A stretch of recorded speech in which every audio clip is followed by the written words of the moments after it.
오늘 이 시간에는 사도행전 2장 42절부터 47절까지의 말씀을 통해서 세상에 없는 교회, 세상에 없는 교회라는 제목을 가지고 함께 은혜를 나누도록 하겠습니다.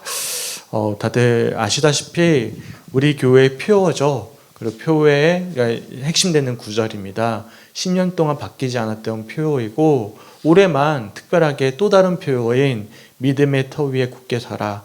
골로새서 1장 26절 말씀을 따로 가져왔지만 우리 교회의 변함없는 가치는 이 말씀과 사랑과 정직과 섬김이 아우러진 은혜의 공동체라는 사실입니다.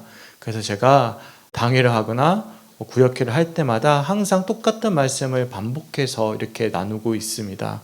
바로 오늘 본문의 말씀이죠. 네, 다시 한 번 더 되새기면서 우리 교회의 가치를 다시 한 번 더 되새길 수 있는 그런 시간이 되시길 주님의 이름으로 간절히 축원합니다. 개신교에서 전통적으로 내려오는 아주 중요한 결의이자 중요한 문서 중에 하나인 웨스터민스터 신앙 고백이라는 결의서가 있습니다. 그 결의서에 제25장 6항에 보면 이런 기록이 있습니다. 우리 함께 읽어봤으면 좋겠어요. 시작. 주 예수 그리스도 외에는 교회의 머리가 되는 다른 자가 존재하지 않는다. 무슨 말이죠? 예수님 외에는 머리가 될 자가 없다라는 것입니다. 그러니까 목사나 장로나 권사나 집사는 이 직분은 하나님이 각자에게 맡겨주신 사명과 은사에 따라 교회 공동체 안에 주어진 것뿐이지 높음과 낮음을 구분하는 그런 상하 개념이 아니라는 것입니다. 그러니까 세상은 직분을 상하로 보잖아요. 근데 교회에서는 평등합니다.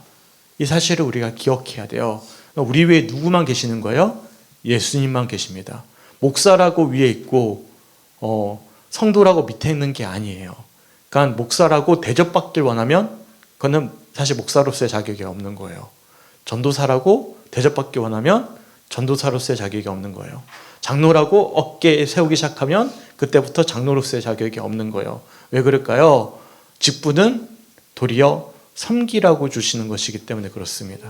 믿으십니까? 그러니까 왜냐하면 직분은 상하 개념이 아니에요. 평등한 거예요. 단순히 하나님께서 은사와 공동체 안에서 달란트에 맞춰서 주신 하나의 어떤 사명일 뿐이지 그것이 높낮이를 구분하는 것은 아니기 때문에 그렇습니다.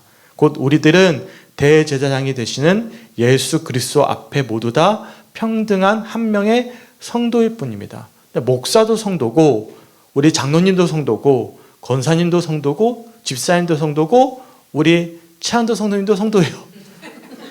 성도님, 저도 성도님. 네, 똑같은 성도예요. 그러니까 똑같은 하나님 앞에서 똑같은 성도입니다. 저기 성도님 한 분 들어오셨네. 하성덕 장로라는 직분을 받았지만 성도입니다. 네, 직분을 받았지만 성도예요. 네, 성도입니다. 그러니까 따라서 우리는 모두 다 같은 성도라는 사실을 기억하셔야 됩니다. 그렇기 때문에 우리는 모두 다 하나같이 교회의 주인의식을 가지셔야 돼요. 목사라고 이 교회가 목사 겁니까? 아니죠. 장로라고 이 교회가 장로 겁니까? 아니에요. 이 교회는 누구의 것입니까? 머리 되시는 예수님의 것입니다. 그리고 이것을 우리가 공동으로 맡아서 우리가 주신 사명대로 우리가 이끌어가는 것이죠. 그렇기 때문에 우리는 모두 다 주인의식을 가져야 됩니다. 소망하기는 오늘 본문 말씀을 통해서 우리 교회가 앞으로 가져야 될 핵심 가치, 항상 기억하고 있는 이 4가지 항목을 살펴보고자 합니다. 그래서 하나님이 원하시는 건강한 교회, 세상에 없는 교회를 꿈꿀 수 있는, 다시 한번 더 되새겨볼 수 있는 시간이 되시길 주님의 이름으로 간절히 축원합니다. 우선 42절 말씀 먼저 읽어보도록 할게요. 시작. 그들이 사도의 가르침을 받아 서로 교제하고 떡을 떼며 오로지 기도하기를 힘쓰니라. 아멘.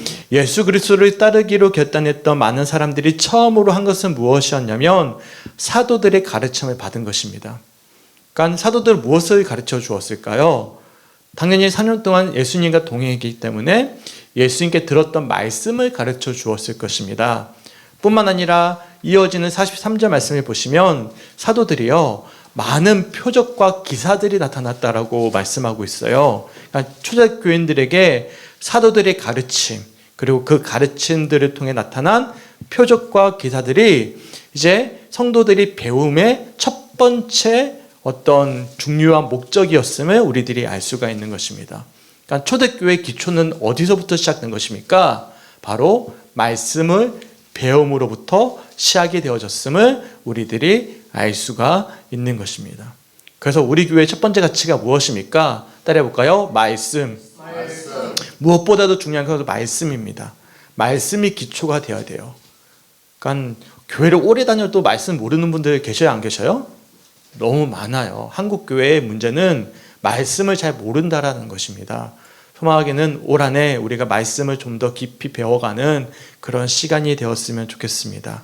교회의 모든 일이 이 말씀이 중심이 되어야 합니다. 말씀에 따라서 모든 신앙생활이 이루어져야 될 것입니다. 말씀을 아는 것은 바로 영안이 열려서 말씀을 통해 스스로 하나님이 나에게 주시는 음성을 듣는 믿음의 귀가 열리는 것을 뜻하는 것입니다.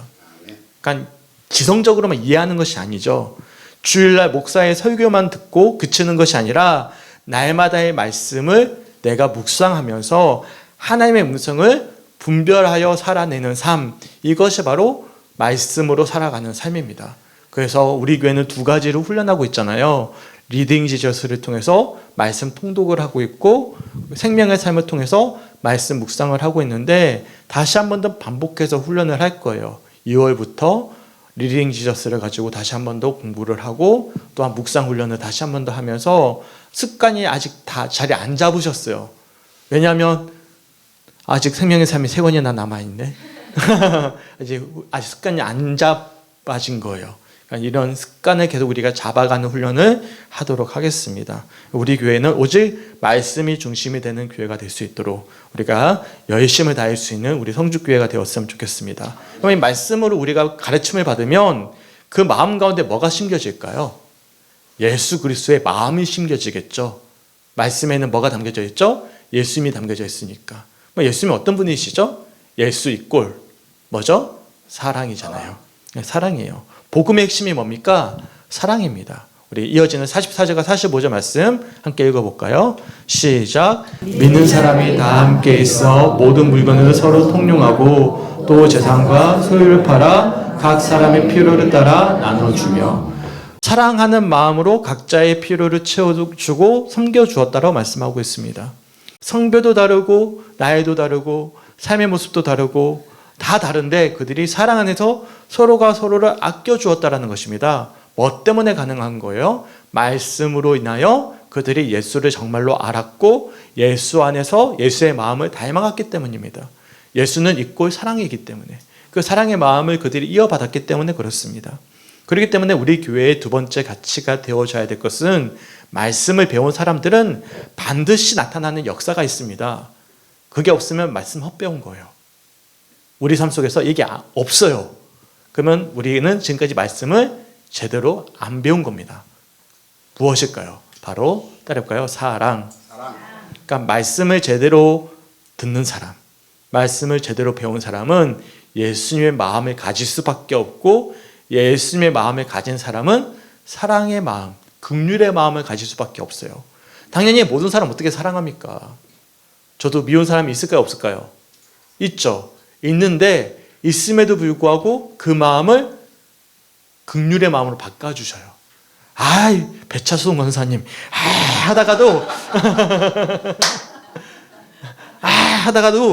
아유 우리 권사님 뭐 이렇게 되는 거예요. 신기하죠. 하나님이 마음을 저 사랑해요. 오해하지 마세요. 네, 네. 이렇게 바꿔주시는 거예요. 네, 하나님이 마음을 바꿔주셔요. 희한하죠. 네.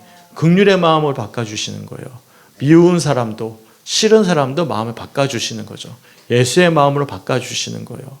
예, 말랐던 눈에 눈물이 흐르게 하시는 거고 강팍했던 마음에 한 영혼을 향한 따뜻한 마음을 품게 하시는 거고 그 사람은 나를 미워하더라도 나는 끝까지 그 사람을 포기하지 않을 수 있는 마음을 주시는 거고 지금도 지금 조금 말이 세긴 하지만 옆에 우리 차 집사님 빨리 와야 되는데 안 오네 막 계속 기도하고 있거든요. 예를 든다면 그런 거예요. 계속 기다리고 있는 마음. 네. 무슨 말인지 이해 가시죠? 그런 마음을 계속 주시는 거예요. 그런 마음 계속 주시고 기도하게 하시고 그런 마음들, 그건 누가 주시는 마음이에요? 주님이 주시는 마음이죠. 예. 그러니까 우리가 말씀을 제대로 배우고 우리가 말씀 가운데 살아내면 자연스럽게 우리 마음 가운데 사랑하는 마음이 생기게 되고 공동체는 사랑 가운데 하나 되게 된다는 사실을 기억하셨으면 좋겠습니다. 믿으십니까? 이어지는 46절 말씀 함께 읽어보도록 하겠습니다. 시작. 날마다 마음을 같이하여 성전에 모이기를 힘쓰고 집에서 떡을 떼며 기쁨과 순전한 마음으로 음식을 먹고. 아멘. 근데 사랑은 하는데 우리만 사랑을 하거나 이기적인 사랑도 참 많습니다. 그렇지 않습니까? 교회 공동체는 너무나 사랑스러워요. 근데 그 교회 공동체 안에서만 사랑하는 거예요. 도리어 세상 밖으로 나가면 이기적이고 자기 배만 불리는 사람들이 얼마나 많이 있습니까? 여기서 주목해 봐야 될 단어가 하나 있습니다. 그건 무엇이냐면 순전한 마음이라는 표현이에요. 순전한 마음. 이 순전하다라는 단어의 헬라 원어는 아펠로테스라는 단어입니다. 이거는 발에 걸리게 하는 돌이라는 뜻을 담고 있어요. 그러니까 흔히 옳은 길로 가지 않으면 돌뿌리에 걸려 넘어질 것이다 라는 의미를 담고 있는 표현입니다. 유대인들 역시 발에 걸리게 하는 돌이라는 표현을 쓸 때는 정직하지 못한 자가 넘어졌을 때 사용되어지는 속담과도 같은 표현입니다. 그러니까 순전하다라는 뜻에는 어떤 의미도 담고 있냐면 정직해야 된다라는 의미도 담고 있는 거예요. 목회자부터 시작해서 모든 성도들이 교회 내에서 순전하다, 저는 이것을 좀 치환할게요. 정직해야 됩니다. 네. 하나님 앞에서 공의롭고 정의롭고 정직하지 않을 때 이거는 교회다운 교회가 될 수가 없습니다. 우리끼리는 너무나 좋아요. 그런데 이게 너무 좋아가지고 정의롭지 못하고 공의롭지 못하고 정직하지 못할 때가 얼마나 많습니까? 그건 덮고 넘어가는 거예요. 예, 좋은 게 좋다고 넘어가는 거죠. 그러다 보면 나중에 어떻게 됩니까? 목회자의 비리가 덮어지고 교주화가 되고 그렇게 되면서 교회가 변질해가는 과정들을 우리가 너무 많이 보지 않겠습니까? 사랑하면 사랑할수록 도리어 서로를 지켜줘야 되는 거예요. 믿으십니까?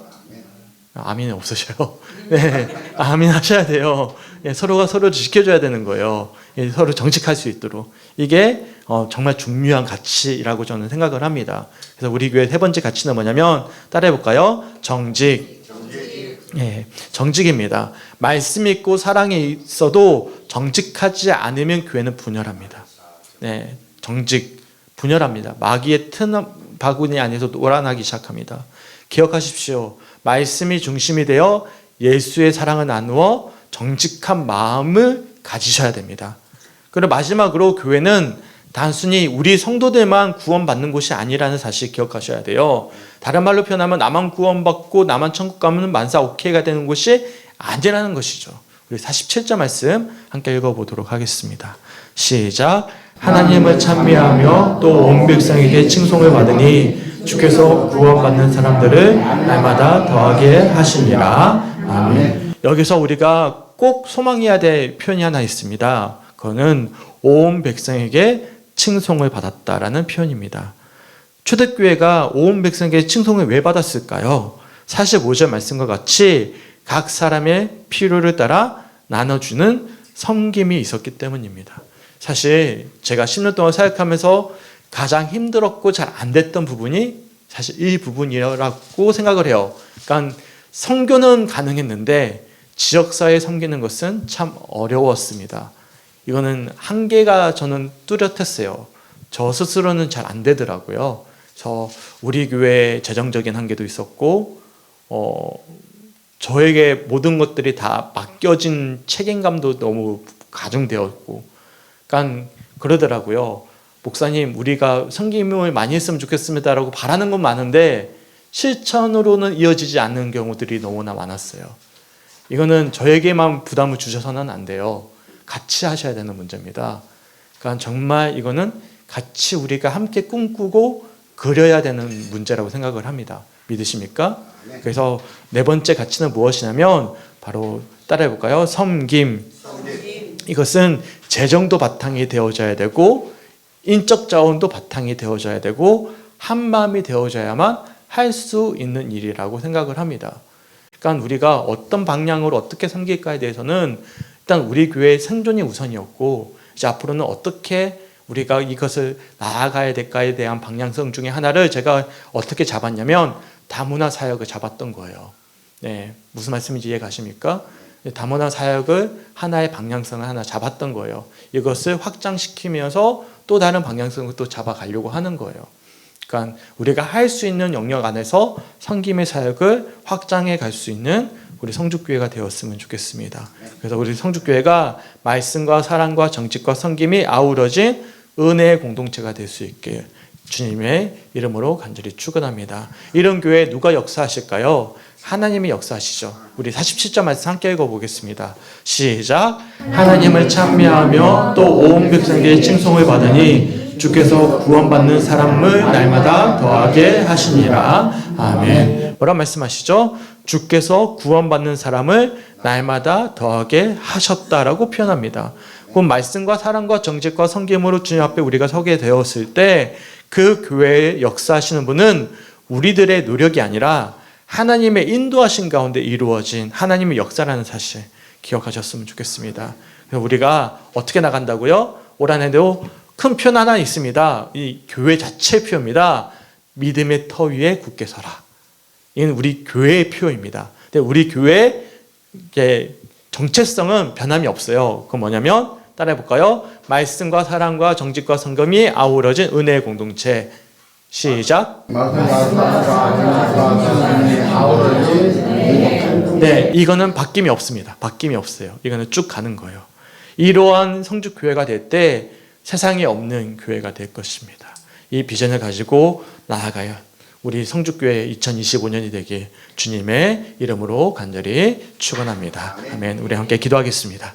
주님 너무나 감사합니다. 구역회를 하기 전에 우리 교회 변함없는 10년 동안의 가치관을 함께 나누게 하심에 주님 너무나 감사합니다. 말씀과 사랑과 정직과 섬김으로 아우러진 이 은혜의 공동체가 될 수 있도록 인도하여 주시고, 특별히 2025년 한 해 동안 믿음의 터 위에 굳게 설 수 있는 우리 성도들이 될 수 있도록 인도하여 주시옵소서. 그래서 날마다 믿는 자가 더하는 은혜가 가득한 교회 될 수 있도록 축복하여 주시옵소서.